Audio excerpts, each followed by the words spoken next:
Would you like to be the President of the United States? I really don't believe I would run it, but I would like to see somebody as the President who could do the job, and there are very capable people in this country. Why wouldn't you dedicate yourself to public service? Because I think it's a very mean life. I would love and I would dedicate my life to this country, but I see it as being a mean life, and I also see it as somebody with strong views and somebody with the kind of views that are maybe a little bit unpopular, which may be right, but may be unpopular, wouldn't necessarily have a chance of getting elected against somebody with no great brain but a big smile. This sounds like political presidential talk to me, and I know people have talked to you about whether or not you want to run. Would you ever? Probably not, but I do get tired of seeing the country ripped off. Why would you not? I just don't think I really have the inclination to do it. I love what I'm doing. I really like it. Also, it doesn't pay as well. No, it doesn't. But, you know, I just probably wouldn't do it, Oprah. I probably wouldn't, but I do get tired of seeing what's happening with this country. And if it got so bad, I would never want to rule it out totally, because I really am tired of seeing what's happening with this country, how we're really making other people live like kings, and we're not. You've said, though, that if you did run for president, you believe you'd win.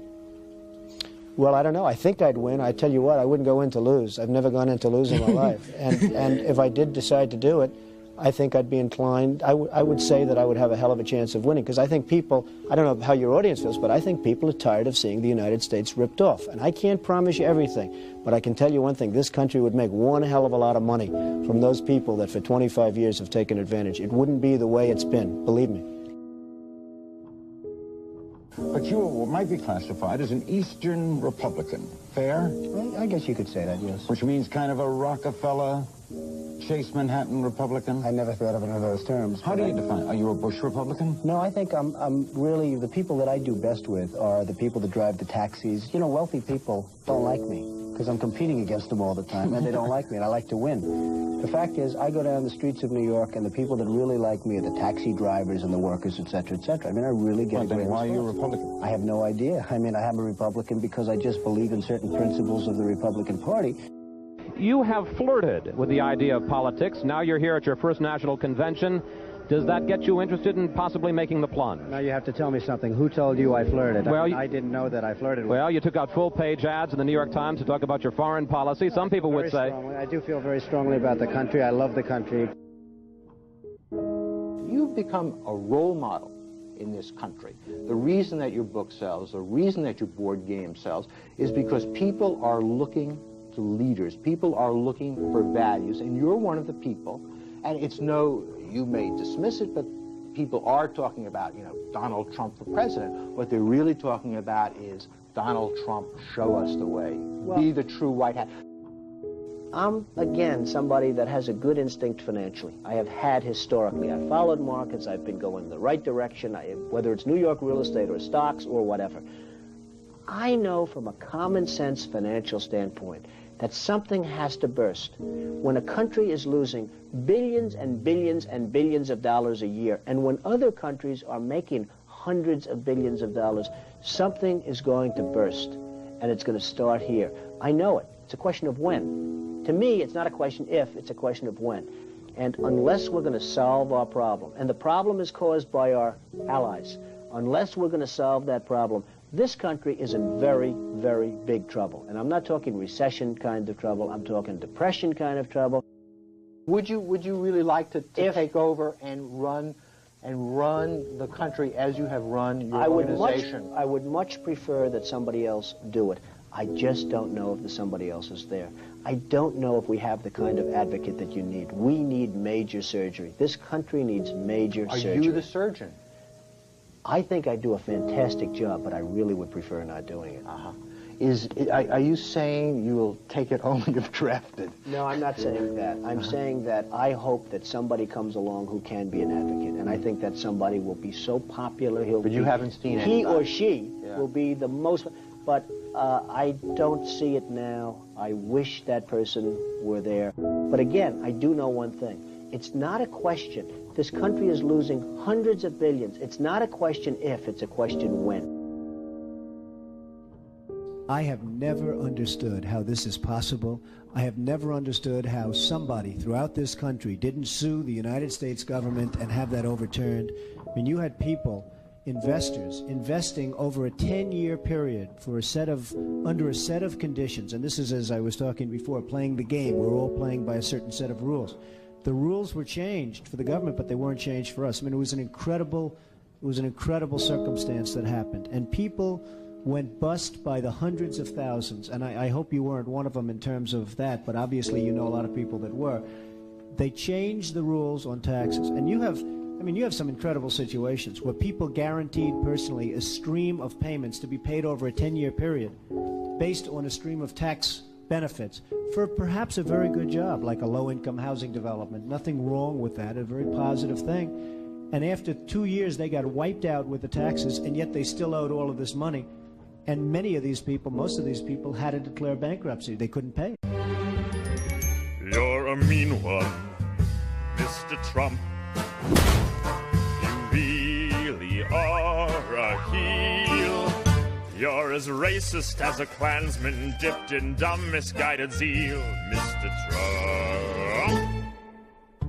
You're a rotten orange with alarmingly fascist ideas.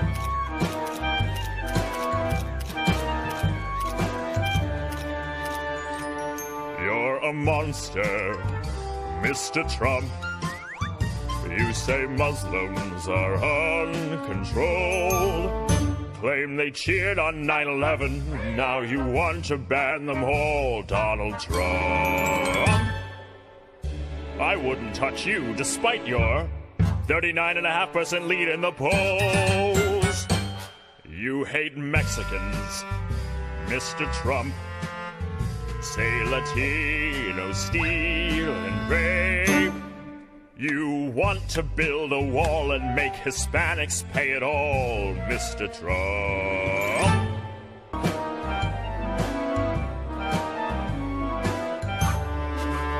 You're a nightmare, Mr. Trump.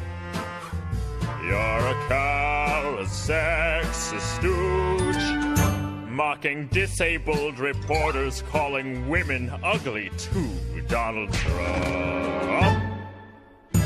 The three words that best describe your lack of political experience are as follows, and I quote, huge, huge, huge. You're a mean one, Mr. Trump. This campaign you have derailed.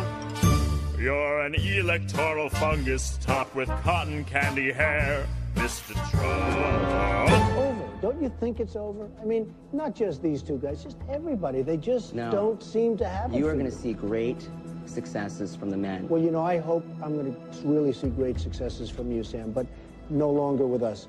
You're fired. I have no choice. You're fired. Hey, for 2 weeks, you've been on the edge. You know that. But now we have to go. You're fired, Sam.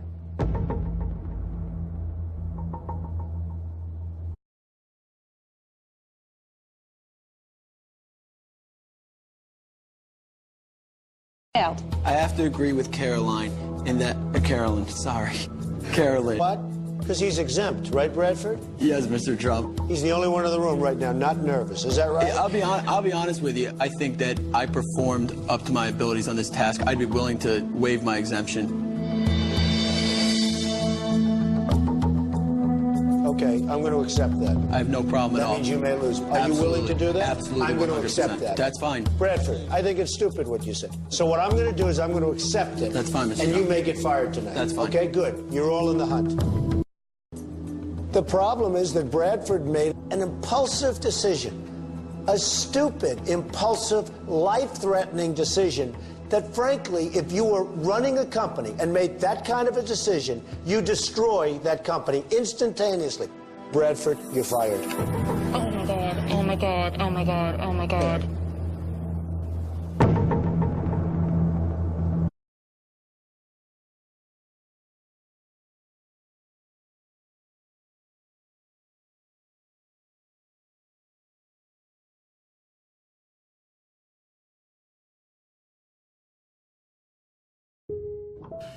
I deal with foreigners all the time. I deal with foreign leaders all the time. I know many of the foreign leaders probably better than a lot of the so-called candidates that are running on the Republican and Democratic tickets. I think I'd get along very well with them.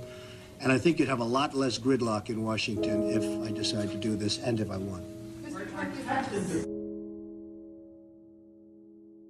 You know, nobody talks about the soldiers that are coming back with no arms and no legs. And I saw at Mar-a-Lago on Mondays, I make Mar-a-Lago my club that you know about. In Palm Beach. I make that twice now. On a Monday, I let returning Iraqi injured soldiers come to the premises. The most beautiful people I've ever seen, but they're missing arms and legs. They're with their wives, sometimes they're with their girlfriends, and the tears are coming down the faces of these people.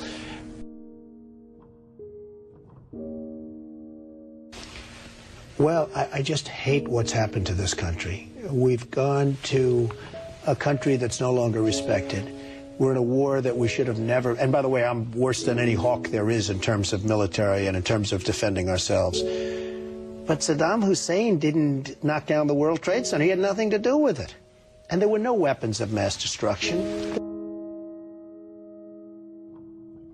The other day, the head of 3M said that President Obama is anti-business. Do you get the same feeling that he does? Well, I don't know that it's anti-business or he just really doesn't know exactly what to do. And I'm afraid it probably is the second thing. I don't see him necessarily as anti-business. I think that he is not sophisticated in the ways of business. He hasn't dealt with the people that you've dealt with and that I've dealt with. I deal with China, as an example, a lot. It is never easy. And I've made some very big deals with the Chinese. I've come out on top. I've come out in great shape. I sell apartments to Chinese people. I get along great with them. It's not like, you know, anti-China. I just think it's ridiculous that we allow them to do what they're doing to this country with the manipulation of the currency that you write about and understand, and all of the other things that they do. And frankly, if I were them and if I could get away with it, I take my hat off to them, frankly. They do get away with it. And I hire companies all the time, and it's so hard for our companies to compete against Chinese companies. I mean, these companies have such an advantage, whether it's glass for a curtain wall or whether it's, and you use the term because you know what's happened, sheetrock. I mean, they used to give us sheetrock, just give it. And everybody that was unfortunate enough to use Chinese sheetrock had problems. I mean, problems like where people were dying from it. The good news, Steve, our product is much better, but with the manipulation of their currency, it's very, very, very hard for our companies to compete. But I'll certainly do whatever is necessary and however I can help, whether they want me to make speeches, whether they want me to contribute, raise money, I'll do whatever I have to do. We need somebody great as a president.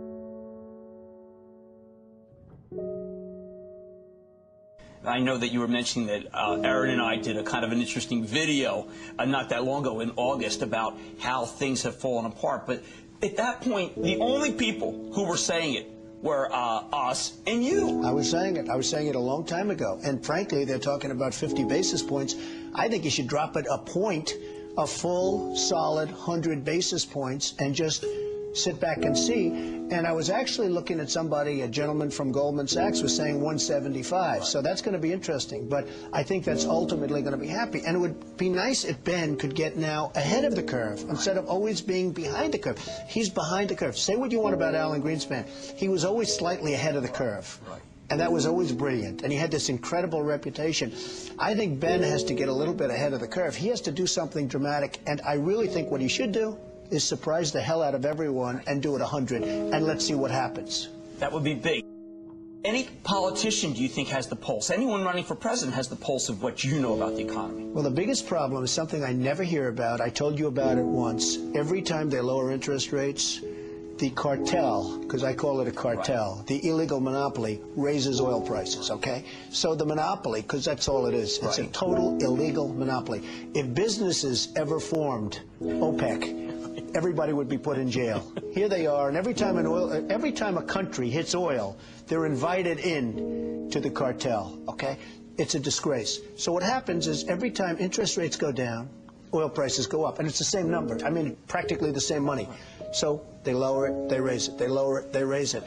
Now you have oil that's close to 100, going to be over 100, and nobody in this country calls and says, get that damn oil price down. You get it down.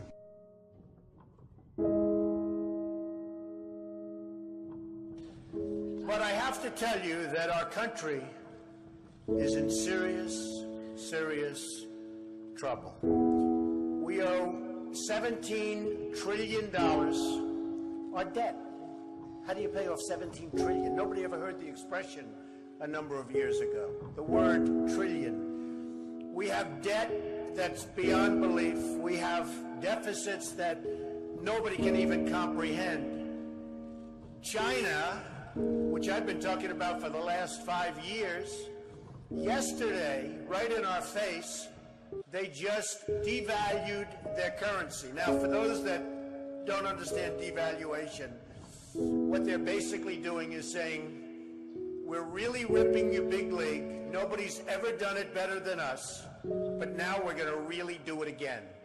And the reason they did it, and everybody was surprised by it, was because our leadership is so weak and so pathetic that they can get away with it. And now they're faced with a very real prospect of Donald Trump becoming the leader of the party, and it absolutely drives them crazy. They just cannot imagine sharing. Well, because he's an outsider. He's not them. He's not part of the club. He's uncontrollable. You know, he hasn't been through the initiation rites. He didn't belong to the secret society. And I think that they don't see him. They have no idea how to relate to him. Carefully. When are you going to open up on the Bohemian Grove? Bye-bye. You might as well just answer the question. It's going to be a lot easier. People are just going to, it's going to be on YouTube. People are just going to speculate that there's something wrong unless you tell us there's nothing wrong. Come on. Come on. New York Post says that male prostitutes are shipped into the Bohemian Grove.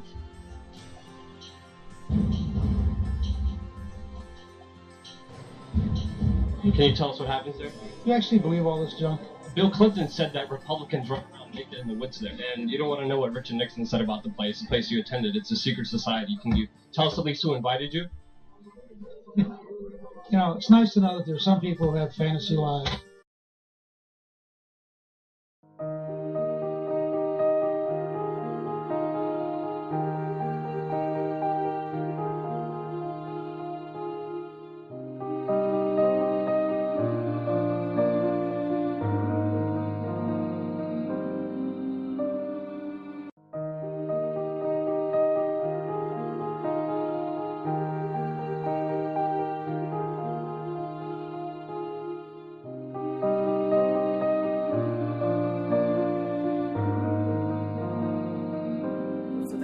Has already gotten your mail for the day. Oh, they're getting so much mail. When I came, Republican presidential candidate Donald Trump is showing us the mail he's been receiving from supporters around the country at the lavish Trump Tower in New York City. And those are real letters. Those are not corporate letters. Those are not letters from Exxon. These are handwritten. Those are not letters from General Motors. Those are letters from people. His corporate headquarters and opulent penthouse are high in the sky here. But his campaign for the nation's highest office is run from a sparse fifth-floor space on a shoestring budget with the simple guiding philosophy, let Trump be Trump. And on this day, he seems to be happy with the results. You see the polls came out, right? Yes, the Quinnipiac. Yes. Spending time with the candidate on the campaign trail and here at Trump Tower has given me a unique perspective on how his unconventional political style has brought him to a place in the campaign few had predicted. Do you feel like you're at an inflection point right now in your campaign? Well, we're getting such good polls, and they call it the summer of Trump. That's not me, that's everybody saying it. And it's been an amazing period of time for me and for politics and for what's going on. And I don't even know if it's me necessarily. It's a movement. People are tired of incompetence. They're tired of these incompetent politicians. And there's just been a tremendous surge, and they call it a surge. And if you look at the different polls, it came out 29%, 28%, 40%. The Gravis poll has 40% for Trump. And that's with 17 people in a race. So 40% when you have 17 people is a lot. Right. So there's a tremendous movement going on, and I think a lot has to do with the incompetence of politicians and the government doing so poorly. Well, the reason I ask if you're at an inflection point, because to put it in your pageant parlance, you know, I mean, it's kind of been, it's not a summer fling, clearly, your polls show that, but you're maybe going from the swimsuit competition to the talent competition. And You're about to introduce your tax plan. You've already done your immigration plan.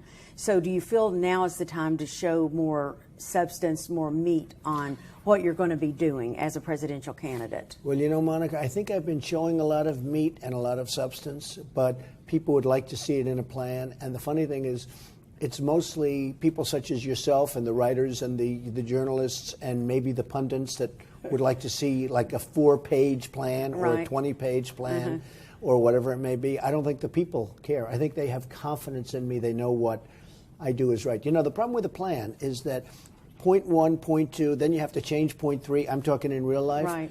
And it sort of doesn't work that way. You have to be flexible. You have to move. And as the boxers say, you have to go with the punches. Well, I'm going to do that because the pundits want it.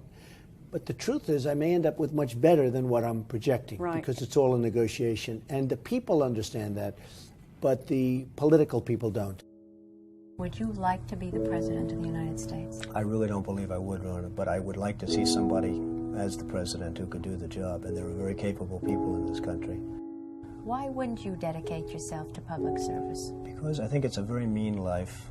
I would love and I would dedicate my life to this country, but I see it as being a mean life, and I also see it as somebody with strong views and somebody with the kind of views that are maybe a little bit unpopular, which may be right, but may be unpopular, wouldn't necessarily have a chance of getting elected against somebody with no great brain but a big smile.